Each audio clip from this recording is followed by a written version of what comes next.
Bem, irmãos do nosso grupo de oração e estudo das sextas-feiras, hoje nós vamos estudar a lição de número 13, que tem como título Simplesmente uma Igreja.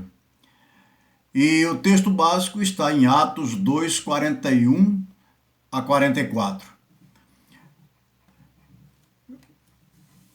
Nós vamos ler esse texto, mas com uma explicação. Não estarei lendo exatamente o texto como está ali, mas já vai sendo dada uma explicação. Mas antes, tem uma frasezinha logo abaixo, antes do início da lição, em letras vermelhas, que diz: a igreja é a casa de Deus, não nossa. Meu trabalho como pastor não é inventar as regras para a igreja, mas anunciar e ensinar as regras de Deus destacadas em sua palavra. Tony Evans, que escreveu isso. O que é uma igreja de sucesso? Como avaliar uma igreja? É ou não é um sucesso?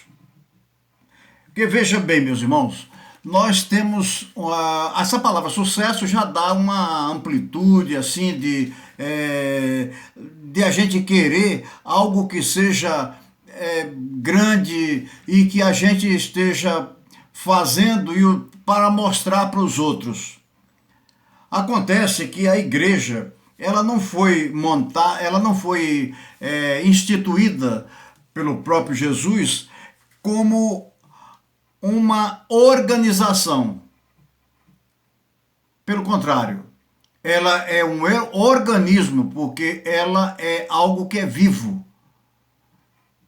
Uma igreja, ela não é apenas um templo, uma organização religiosa registrada nos órgãos competentes do Estado para poder até inclusive ter alguma coisa em seu benefício e principalmente não ter a intromissão do Estado no comportamento regimental da igreja. A igreja ela tem a sua lei própria, cada uma igreja tem a sua lei própria.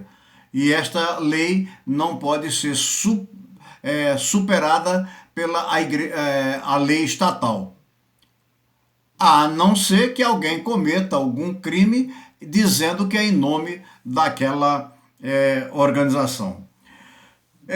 O pastor Ari Veloso, já de saudosa memória, ele colocou num dos seus livros: depois de Atos, aqui está o melhor, mais prático e o mais rico ensino sobre o crescimento da igreja. E o comentarista disse que ele inclusive estava com razão. Por quê? Porque Atos dos Apóstolos é o melhor, o mais prático e o mais rico ensino sobre o crescimento da igreja. Irmãos, a igreja de Cristo ela não foi organizada por ele aqui para ter um crescimento segundo os nossos olhos. A igreja crescia, se multiplicava, mas ela era algo diferente do que nós vivemos hoje.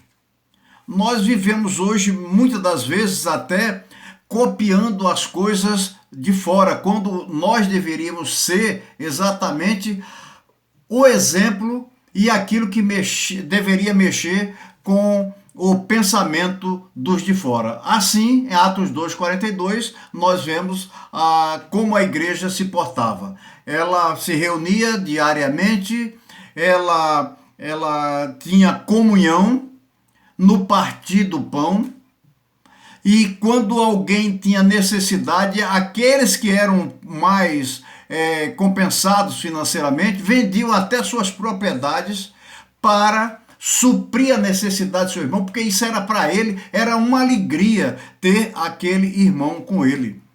aquele participante do Evangelho de Cristo, porque eles criam em Cristo e Cristo era o seu foco. Hoje, esse foco tem sido um pouco desvirtuado. A nossa lição é muito rica. Ela tem, analisando os fatos, a igreja e o mercado, e então aqui o nosso comentarista cita: queremos uma igreja que agrada a Deus ou uma empresa? E nós vemos que hoje muitas igrejas estão sendo empresas. E não só empresas como de buscar seus clientes através de propaganda e de oferecimento de desconto ou de qualquer coisa aí, é um marketing enorme, e contanto que o número de seus clientes cresça. A igreja não é comércio. A igreja não tem clientes. A igreja é formada por pessoas, e essas pessoas, elas são aquelas que entenderam a mensagem do Evangelho.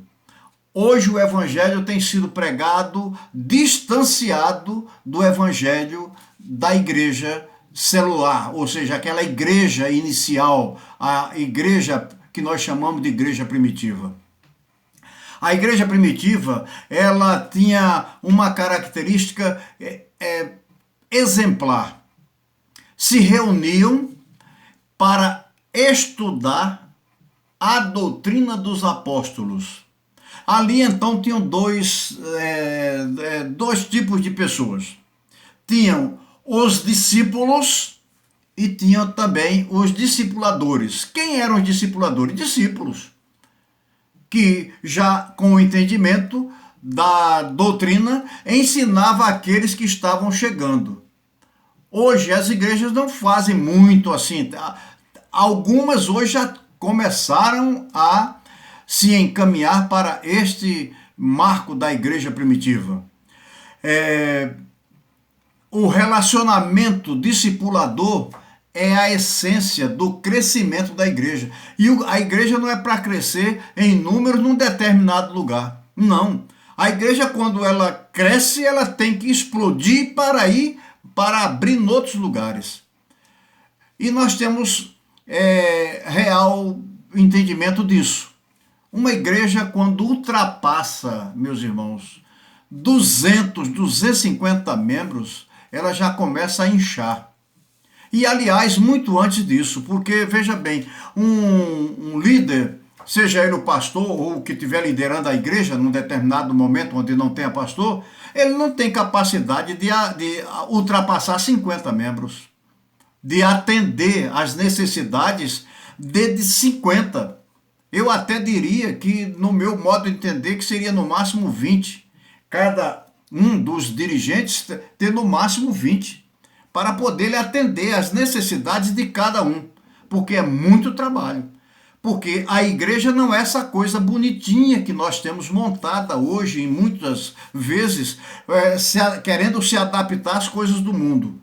Marketing e tantas outras coisas. Basta dizer que é o seguinte: hoje as igrejas, primeiro, ela vai para um culto à noite, uma celebração, primeiro tem um show, depois daquele show, mingou já o tempo de apresentar a mensagem de salvação, e quando a vez dessa mensagem de salvação chega, o pregador ele tem apenas 15 minutos, 20 minutos, e aí não tem mais. Ele começa até pregando uma boa palavra, mas aí não termina o entendimento, porque os crentes já estão se movimentando para ir embora para casa. Porque ninguém quer, hoje, participar como igreja. Hoje temos grandes dirigentes de igrejas com 10, 15, 20 mil pessoas, e eu não discordo disso também não. Desde que essa igreja com 10, 20, 30 mil membros, ela seja dividida por partes, por células, por pequenos grupos, por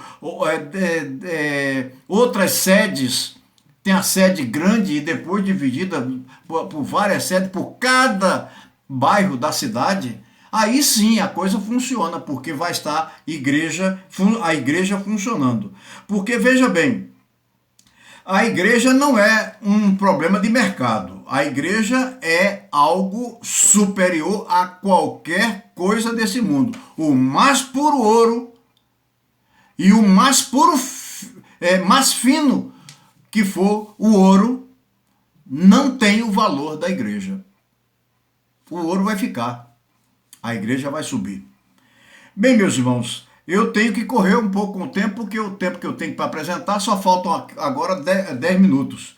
A igreja é Jesus Cristo, que ela é exatamente o seguinte, ela pertence a Jesus, não a nós. E a gente tem uma maneira, porque lá na nossa igreja, por acaso você é o salvador de alguém?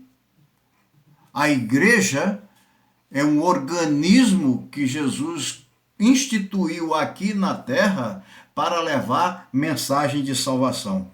Então vamos correr um pouquinho para os Atos, uma proposta para a igreja hoje. Em primeiro lugar, nós vemos aí que é a esperança em Cristo. Eles consideravam a iminente volta de Jesus Cristo. Hoje a igreja está muito distanciada de querer que Jesus volte. Não, para quê? Eu tenho primeiro gozado de alguma coisa aqui nesse mundo. De algum conforto, alguma coisa. Aí esse negócio de Jesus vir, depois Jesus pode vir. Não, eles já tinham na mente deles que o seguinte, Jesus devia voltar, segundo eles, era imediatamente. E com isso a pressa da mensagem ser pregada. Hoje está se deixando isso para o lado. Hoje um dos maiores pensamentos e entendimentos da igreja é ter um patrimônio bom, né? Bonito, bem apresentável e por aí afora. Mas isso não é o que é ser igreja.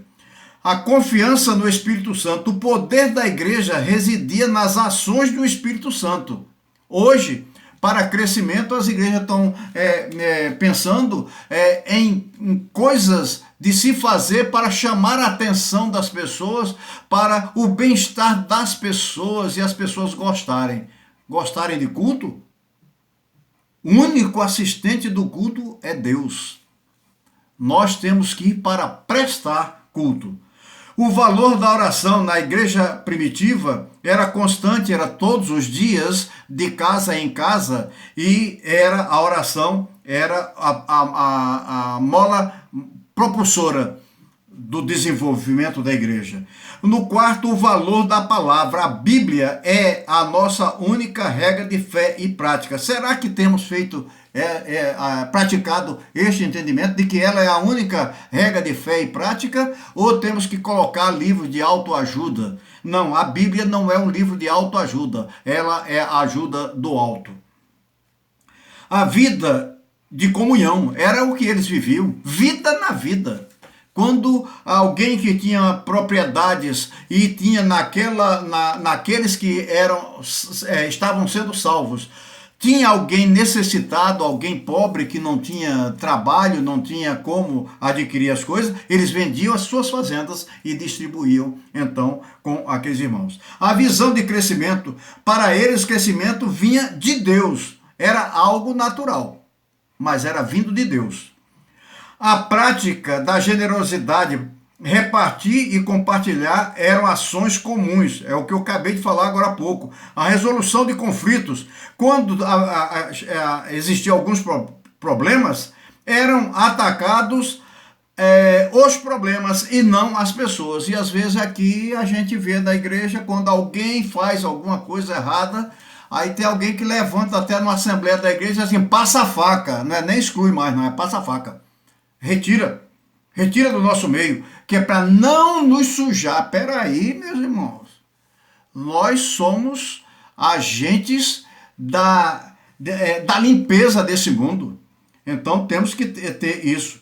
Outra coisa também é o envio de obreiro. Nós estudamos numa das lições passadas que era um processo muito espiritual, confirmado no altar do Senhor. Eles enviavam pessoas de caráter e comprometidas com o reino de Deus.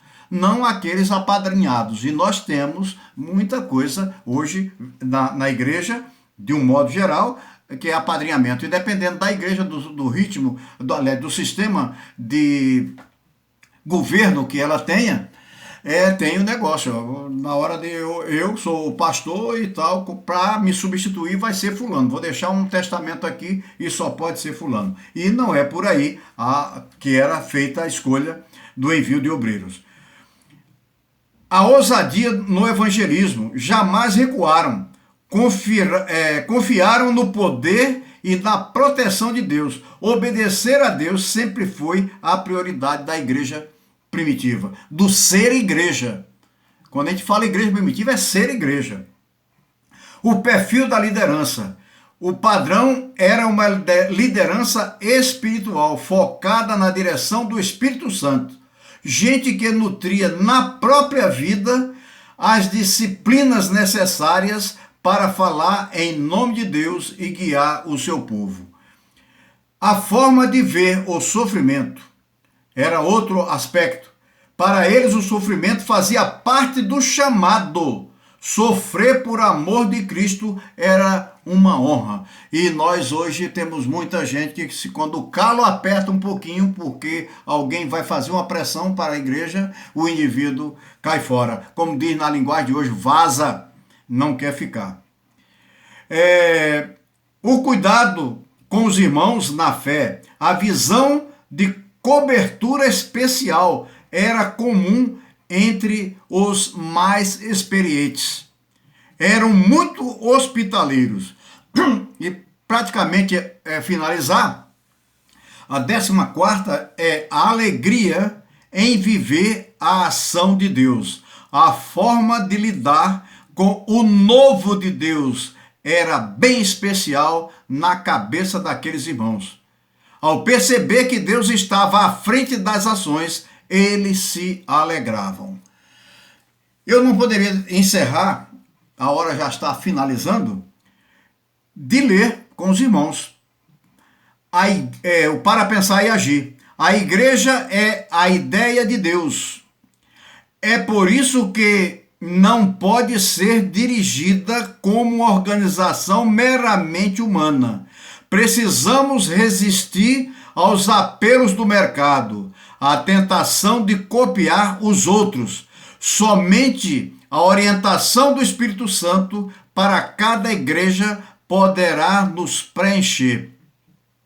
No entendimento saudoso John Stott, antes de mandar a igreja para o mundo, Cristo mandou o Espírito para a igreja. A mesma ordem precisa ser observada hoje por nós. E aqui o comentarista diz, mãos à obra. Meus irmãos, nós não temos que esperar mais nada. Deus já mandou o Espírito Santo, aquele dínamos, a explosão. A igreja só cresce quando explode. A igreja que fica só para dentro, ela perde sua função. Um motor de um carro, ele tem que explodir.